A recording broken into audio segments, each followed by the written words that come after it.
हे पहा, ही अशी मटकीला थोडी थोडी मोड आलेली आहे। तर रात्रभर मी तिला मटकीला पाण्यात भिजत ठेवलं। सकाळी तिचं पाणी काढून तिला 2-3 पाण्यात वॉश केली आणि त्यानंतर तिला कपड्यामध्ये बांधून ठेवली। तुम्ही जर पाहू शकत असाल तर हे पहा, तिला मोड आलेले आहे। तर अजून जर उद्याचा दिवस मी अजून वेट केला असता तर अजून मोठी मोड आली असती, पण आम्हाला आजच मटकी खायची आहे, बनवायची आहे। तर म्हटलं चला तुमच्याशी शेअर करते की मी मटकी कशी बनवते।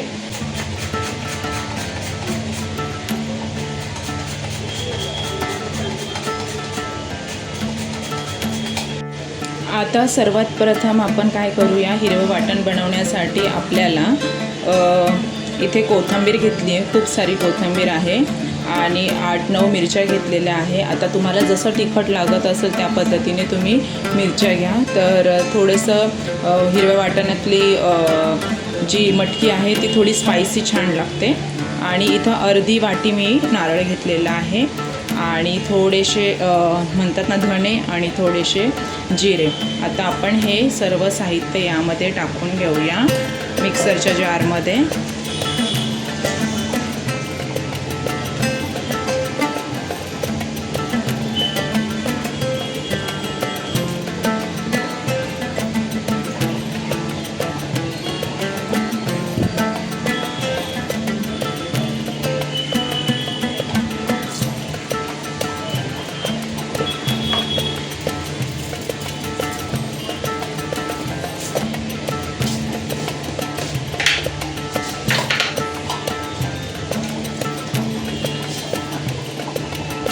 आता हे सर्व आपण वाटून घेऊया।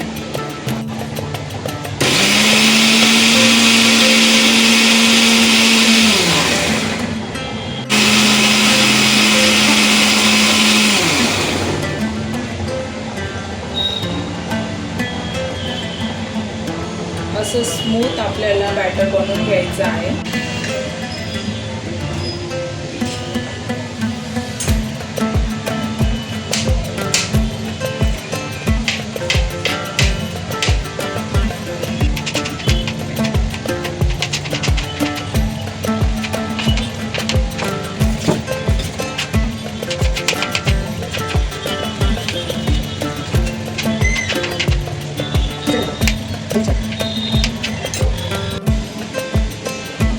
आता हे पहा, आपण फोडणीला लसूण घेणार आहोत, कांदा थोडासा, टॅमॅटो 1 आणि कढीपत्ता, आणि अशा पद्धतीने आपण आता या उसळीला फोडणी देऊया।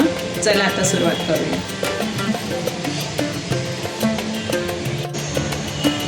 पहिल्यांदा आपण तेल टाकून घेऊया। तर थोडं तेल बास होऊन जातं याला खूप तेलाची गरज नाही। आणि त्याच्यानंतर आपण लसूण टाकून घेऊया तेल गरम झाल्यावर।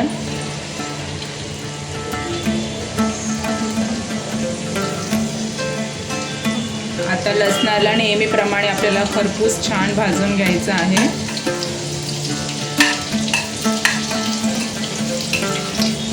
पण खरपूस करायचा अर्थ असा नसतो की त्याला जाळायचा, तर त्याला असा थोडासा ब्राउनिश कलर आला की आपल्याला पुढचे इंग्रेडियंट्स टाकून घ्यायचे। आता हे पहा, मस्त त्याला आता कलर आलेला आहे। आता यामध्ये आपण थोडीशी हिंग टाकून घेऊया, एकदम थोडीशी, जास्त नाही। आणि त्याच्यानंतर आपण हे सगळं जिन्नस टाकून घ्यायचं।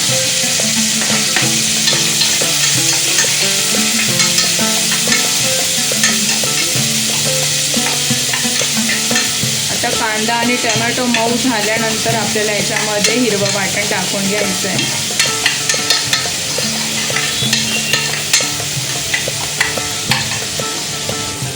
आता तुम्ही बघितलं असेल की कांदा आणि टोमॅटो मऊ झालेला आहे।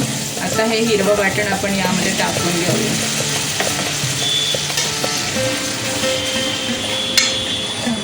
आणि छान परतून घेऊया त्या तेलामध्ये।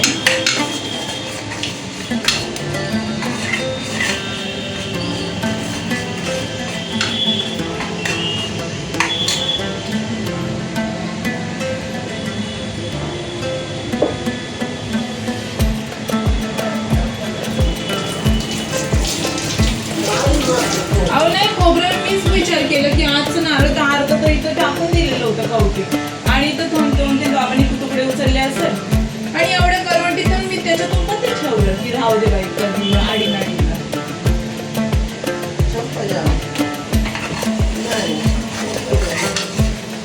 पोळी खातो का रे ग्रीन पोळी ग्रीन पोळी ते बघा टोपल्यात ते ग्रीन पोळी द्या त्यांना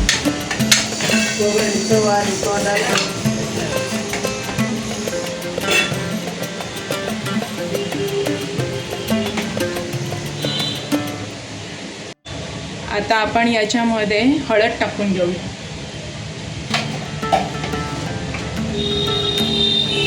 हळद टाकूया आणि मीठ टाकूया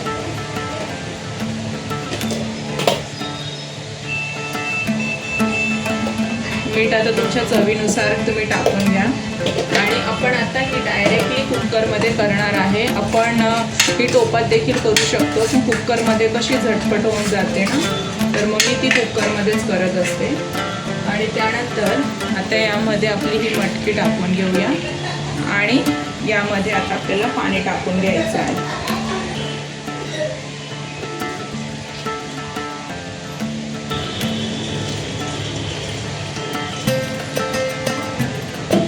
पाणी टाकून घेतलेलं आहे त्याला चांगलं मिक्स करून घेऊया आणि आता कुकरचं झाकण मी लावून घेणार आहे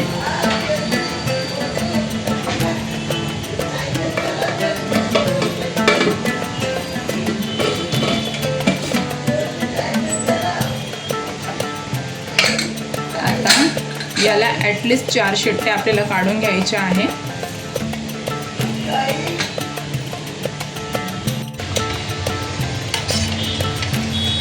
हे बघा अशी मस्त झालेली आहे पण यातलं पाणी आटलं आहे आपल्याला पुन्हा पाणी टाकायचं आहे कारण की रस्सेवाली भाजी मी बनवणार आहे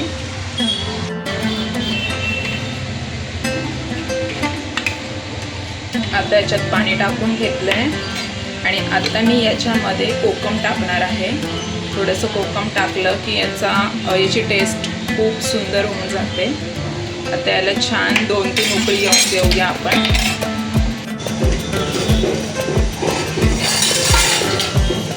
हे बघा अशी मस्त गावरान पद्धतीने आपली उसळ तयार झाली आहे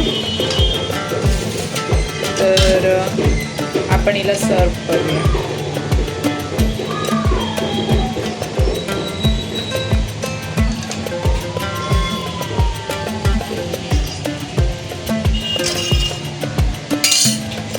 आणि याच्याबरोबर अशी एक भाकरी ट्रस्ट मी इतकं सुंदर लागते आणि भाताबरोबर देखील सुंदर लागते तर नक्की तुम्ही घरी ट्राय करा चला नेक्स्ट ब्लॉगमध्ये भेटूया बाय